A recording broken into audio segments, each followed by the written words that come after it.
Folks, what we're going to do now is, there's a man that got a hold of us, and he got a 2-year-old young horse shipped to him from Texas over to England, I think it was. And supposed to have been halter broke, but he said it's real bad about its ears, and it's touchy. And once you've got the horse home and got it kind of settled in, and you've brushed it a lot and handled it, you've got a 2-year-old now. So we're into the colt story. What I want to do is I'd like to show you what I do about horses that are bad around their ears or they're hard to bridle. And what the psychological side of it is what you got to know, because Bud Williams taught me this, who's a livestock handler guru. My eye is above the eye of this horse. If I want this horse to relax, one of the ways I can do it is to get my eye below the horse. If a horse's eye is past my eye, they're running off. If a horse's eye is behind me, it has a chance of going backwards. So you try to get dead even, and I'll show you what I do to work on this deal. Now there's this way, where you just rock them. As soon as they start to move, you release. So your fingers are on the neck and on the other side of the nose. And that's what the pressure points are. Okay. Second way is just take your hand. This has more to do with bridling than the other one because you need your hands. And just pull down on the halter. And you're putting pressure on the nose and up above. And then when the horse gives, you just let go. Then you put pressure on the halter again. Then you let go. And you want the horse to figure out, where's the best place for me to be? And that answer is they'll start looking for that spot, which is low. Pressure.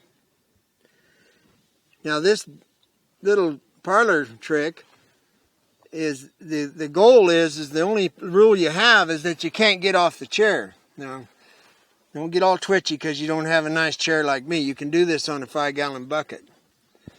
So now you get a horse feeling comfortable about having its head down.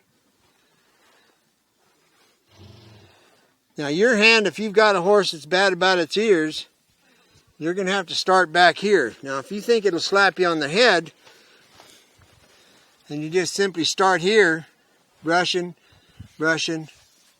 and going. Now it's going to throw its head up in the air, and you take your time and you'll work it down. A 2-year-old's going to go a lot quicker than an older horse that's got a real bad habit. But if you've got any kind of rapport with your colt, this is how I would do it. If you ever notice little kids, horses will put their head down to them out in the pasture and they don't run off. Owner goes out and the horse goes the other end of the corral. Well, little kids, they don't have an agenda and their eye is lower. So now, the bad to bridle horse, on a snaffle bit, we all know the trick about you can put the halter through the mouth. But what I prefer to do is to do it without that. It just saves time. So now when you've got the head down, you just simply take your hand and stick it in the mouth until the mouth moves. Because a horse that's bad to bridle, they know when you have a bridle. They know when you don't have one. So all you're doing is just the preliminaries. It's like all them tricky little sticks they sell. A horse knows when you don't have that magic wand. They know the difference. Trust me. Noise, smell. That's what's going to make a horse move its head. Well, they don't live in a bubble. Okay, so what we're talking about here, folks, is just consistency over and over. You're sitting down anywhere. You don't have anywhere to go. Manipulate the skull. You can move this skull around, and that helps relax a horse. But you'll just be reaching over.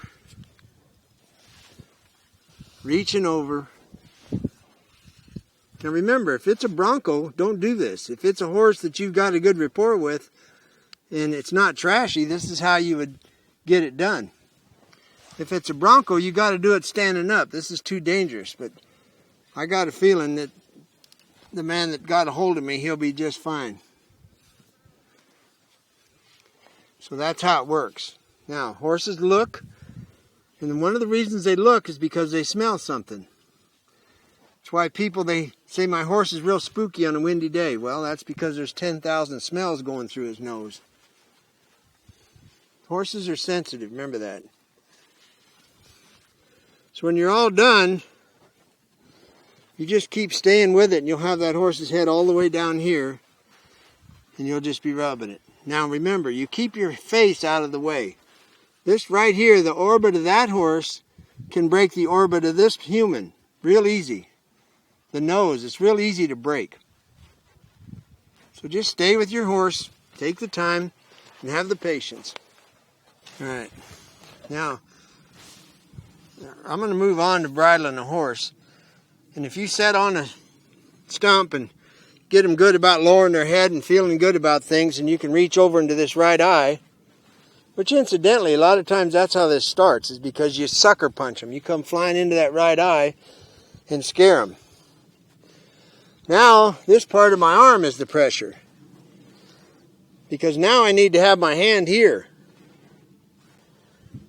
Now I take the pressure off of my arm. It's no difference than when I tighten the muscles on my leg to take my leg off the horse. You just take your arm off, get the horse feeling good about it.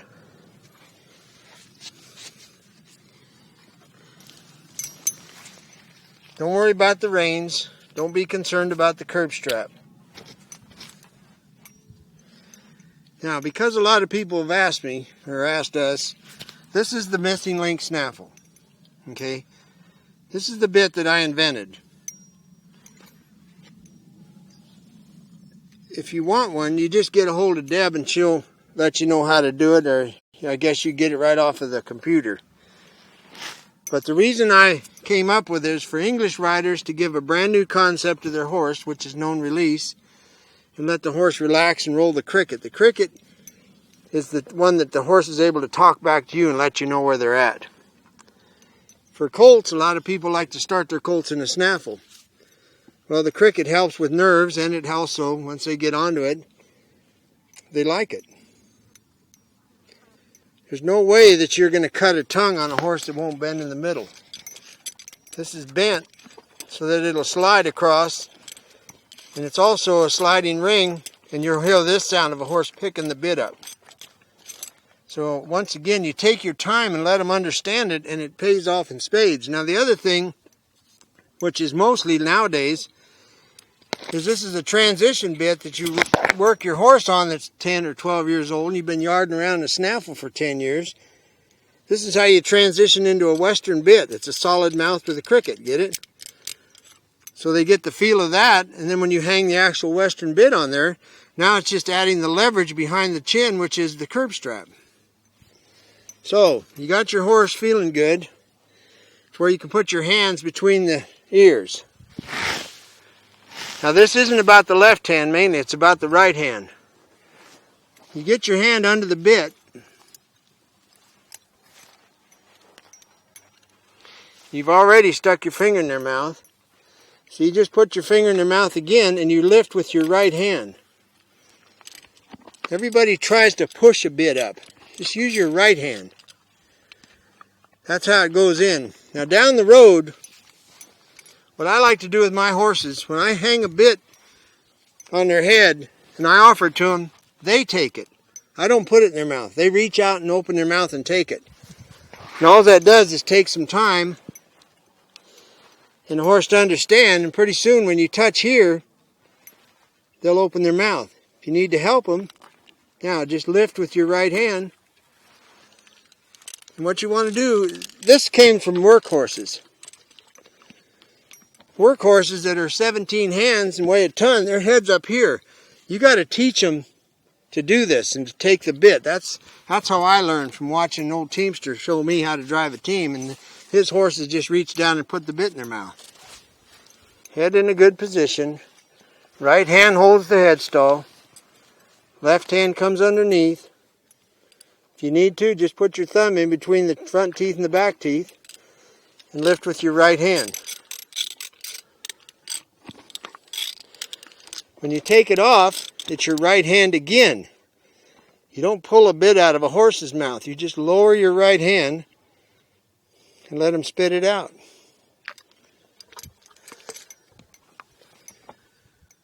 The next time they put it on, they won't have that last memory of somebody jerking the bridle out of their mouth. So now, you'll learn that you'll get the mouthpiece in the right place, stick your thumb in the mouth, lift with your right hand. Right ear first, left ear second.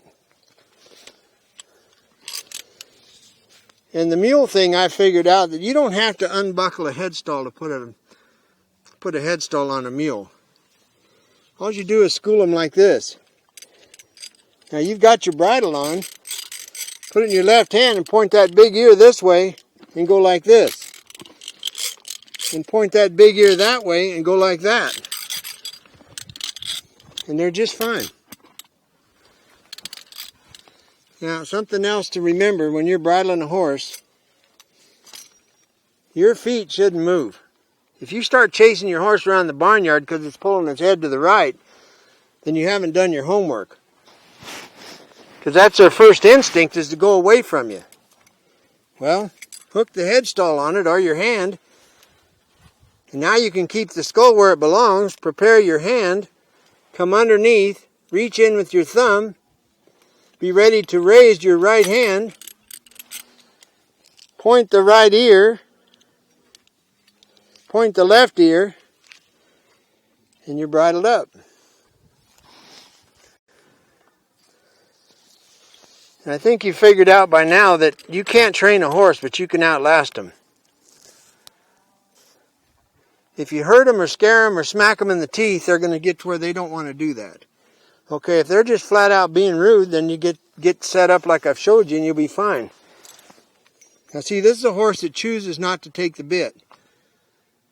Well, okay, so I'll set it up. There's my headstall. There's my mouthpiece. I'm holding the head over here with my hand. Reach under, thumb in. You're going to take the bit. Thank you so much. Raise my right hand. Boom. Boom. Finish by bringing the head to you.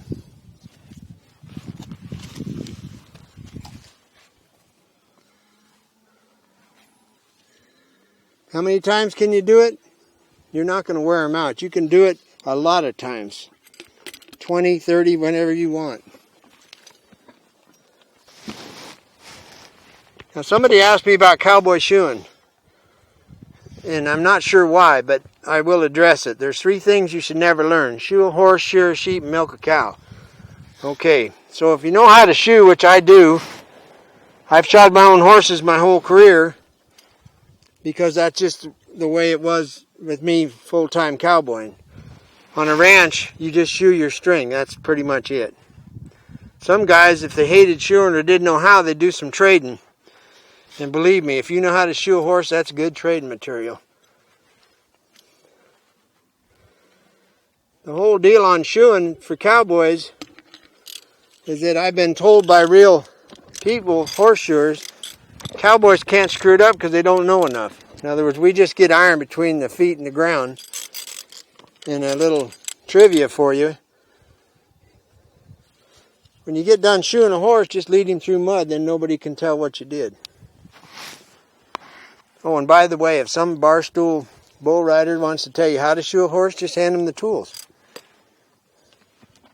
Anybody can ride a bull from a barstool. Okay, well that's kind of how the bridling deal goes. How many times you do it? As many as it takes. The bridling isn't the whole deal here as far as I'm concerned. What you're doing is building a rapport and respect with your horse. To have the opportunity to slow down and take the time to do this means a lot. Means a lot. Thank you.